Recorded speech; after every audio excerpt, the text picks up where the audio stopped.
Hey guys, this is Juan Jaramillo with Empower Homes, and today we're going to be talking about all things due diligence. So, what exactly are we going to get into today? What is the due diligence period? This is actually fairly new in South Carolina. We got that, I believe, from Georgia or North Carolina. This used to be just the repair addendum area or period, but now it's due diligence period, and we're going to go kind of walk you guys through exactly what that means and how to guide your clients through it. Timeline for due diligence and why it's important. Types of inspections that you can do, and it's not limited. There's a ton of different inspections, but we're going to walk you through the most common ones. How to find reliable vendors, because that's extremely important. And completing the repair addendum, how to do that. Termination fee and buyer's options in case they want to terminate the contract within the due diligence period. Final tips for a smooth due diligence period. And those are kind of really the main points that we're going to walk through and really dive deep into it. So let's get started. What is the due diligence period? So a negotiated time frame where your buyer can essentially inspect the property and can do any kind of inspections within that time frame. A buyer can back out or negotiate, price reduction or some kind of credit or any repairs within that time period. So keep that in mind. And you can actually back out. And what makes due diligence unique from what it used to be is you can back out for any reason, for the most part. Obviously, talk to an attorney about that. But yeah, for the most part, you can back out for any reason of the contract. If the door's squeaky or whatever it is, obviously you would owe the seller a termination fee. It protects the buyers from purchasing a home with hidden issues, which is really the important part. That's why you want to do a due diligence period. All right, so timeline for due diligence period. It starts upon the contract being ratified.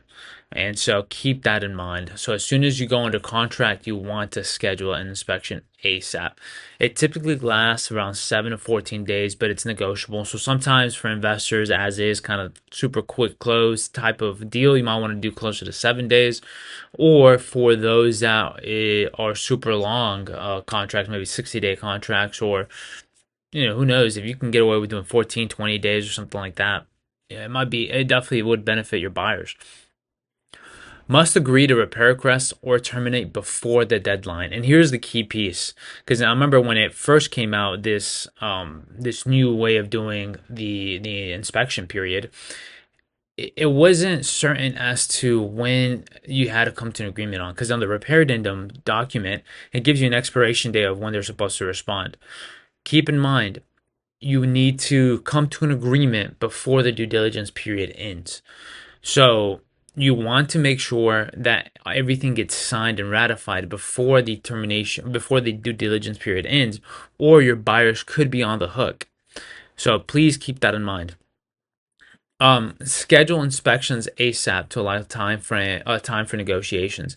That's super important. Back to why you need to come to an agreement before the due diligence period ends. If you do an inspection a couple days before the due diligence is over, you could get into a really weird situation and just ask. Hopefully, the sellers are cool with you extending the due diligence, but what if they're not? And that's going to put you guys in a real sticky situation because you don't really know what to ask for. You haven't really done any inspections on the home, so you don't know if the home is in good condition or not to continue to move forward. So you want to schedule inspections as soon as possible, but more importantly, you want to give yourself enough time because I know inspectors can get super busy. You want to keep that in mind is if it's a time period in let's say within the year that inspectors are super busy, you might want to ask for more than 14 days because they probably can't go check out the home until a week after you order it. So you want to give yourself plenty of time to not just inspect the home, but you want to kind of have enough time to gather quotes with the contractor, have enough time to talk to your client and explain to them. We'll kind of go over that here in a little bit. Explain to them what came out of the report. All right, what are the kind of types of inspections that you should expect to do? 9 out of 10 times, you always want to do a general home inspection. Essentially, they check out all the home, the roof, HVAC, water heater, make sure everything is working condition, and they'll give you kind of red flags. If you need some kind of more maybe specific inspection, they'll kind of do it. They'll kind of recommend it. But keep also in mind that a lot of the times you have to kind of see it from the point of view of the inspector. You want to kind of make sure that if the chimney looks fine, but there is a chimney there, the risk of there being something wrong with the chimney. It might be minimal, but it still exists. So, for example, if there's ever a chimney, you might always see a recommendation from the inspector to have a chimney inspected, which could be another $300 or $400. I might be off. I think it's around there. So make sure, and it can be alarming for sure for your buyer. So make sure you have enough time to then inspect the chimney or speak with the inspector real quick and say, and ask them, hey, did you see anything alarming from the chimney? Because they'll kind of tell you, they'll say, hey, I didn't really see anything out of the ordinary. But it's always a good idea to get an inspection for the chimney. So, keep that in mind. Termite pest inspection, you always want to get this. Most of the times, lenders will require it. FHA will 100% require it, and it'll have to pass. This is the only one. So this one's an interesting one. You want to be knowledgeable about this in the contract. If you notice, the due diligence period is a different item in the contract compared to the CL 100. They're two different items or two different contingencies. Due diligence period, sellers don't have to fix anything.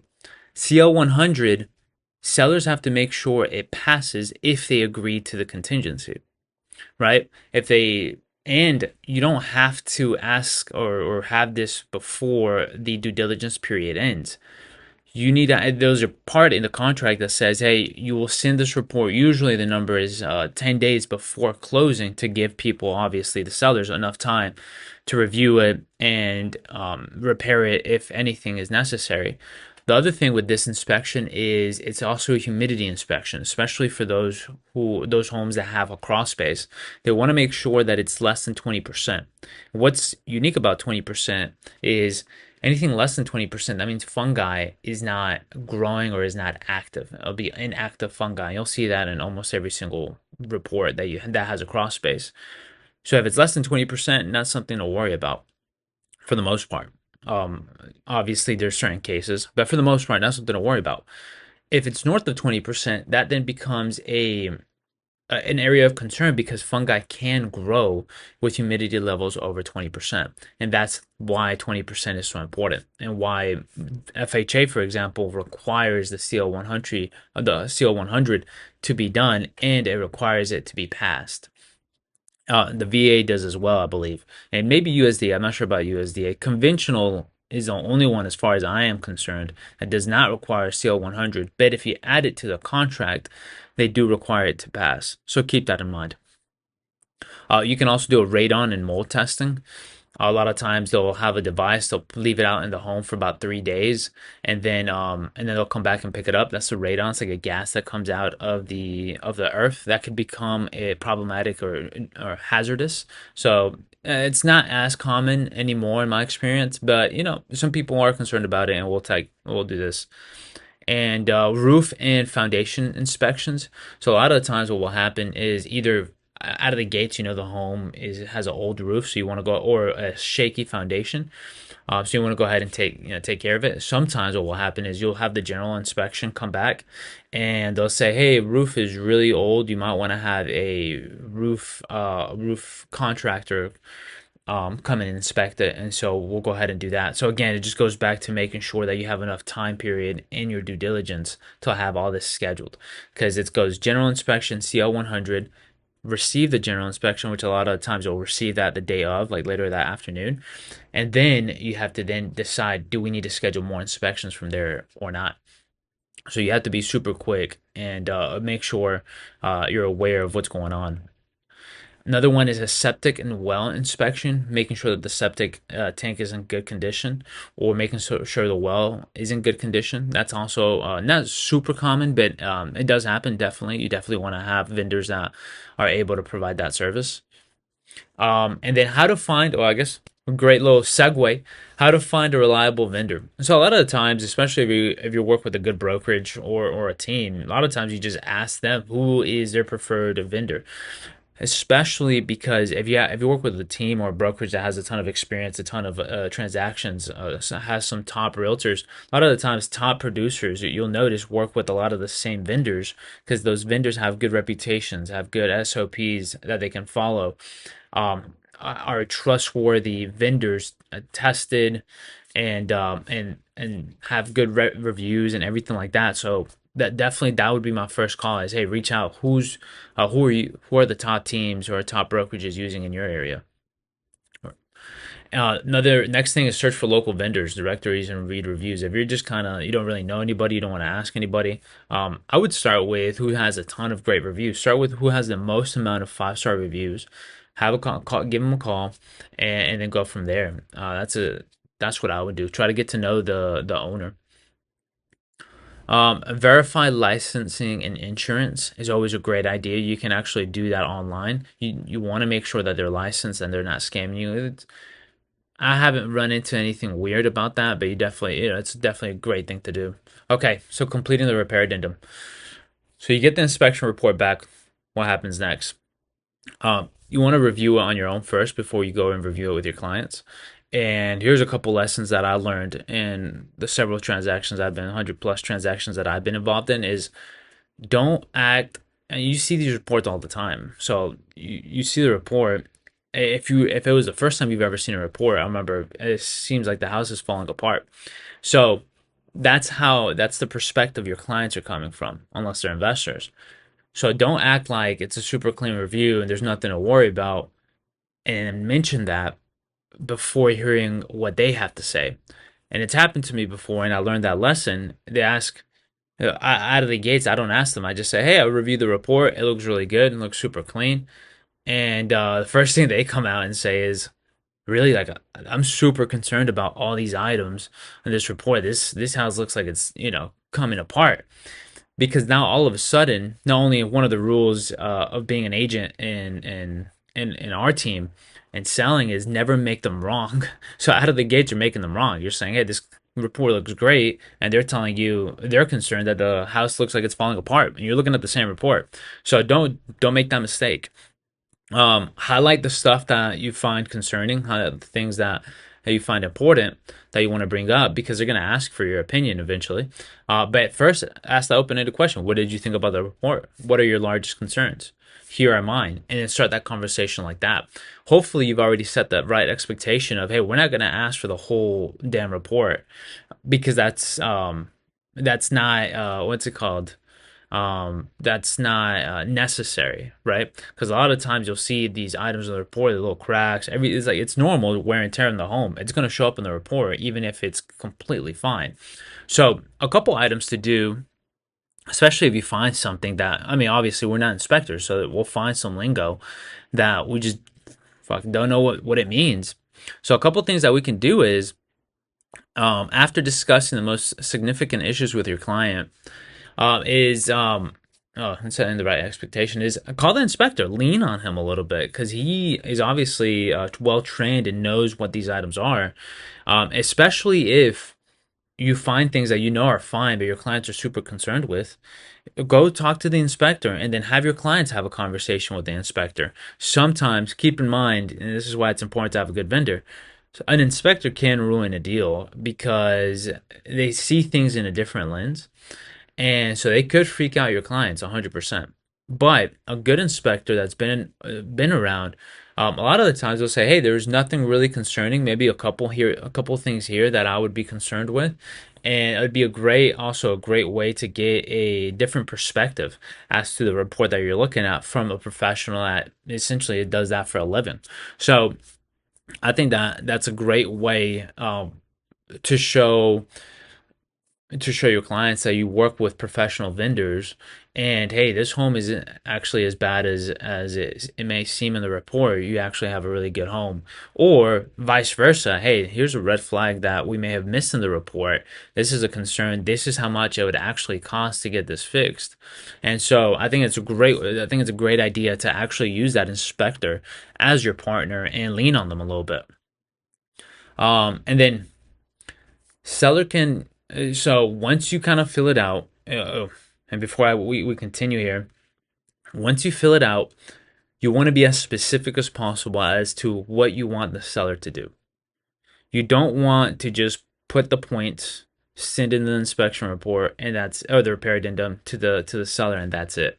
I've received them sometimes, and you're just kind of like, "What the fuck do you want me to do?" Right? I remember receiving some where it's like, well, the point is maybe you should have the HVAC inspected. That's that. You're asking the seller. You're essentially asking the seller. Maybe you should have the HVAC inspected. That's not a question in any way. It's not a statement in any way. I don't really know what it is that you're asking of me, right? So you want to be specific.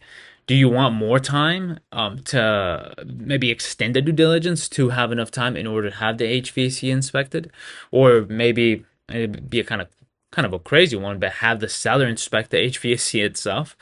Good luck in having the seller agree to that, but at least that's a specific ask from the seller. You know what I mean? So, and also make sure that in your repair addendum you're asking for a licensed contractor to fix those items, because if you just kind of put handyman or just kind of leave it blank, it could be the own seller to fix it. Now in certain things, who cares?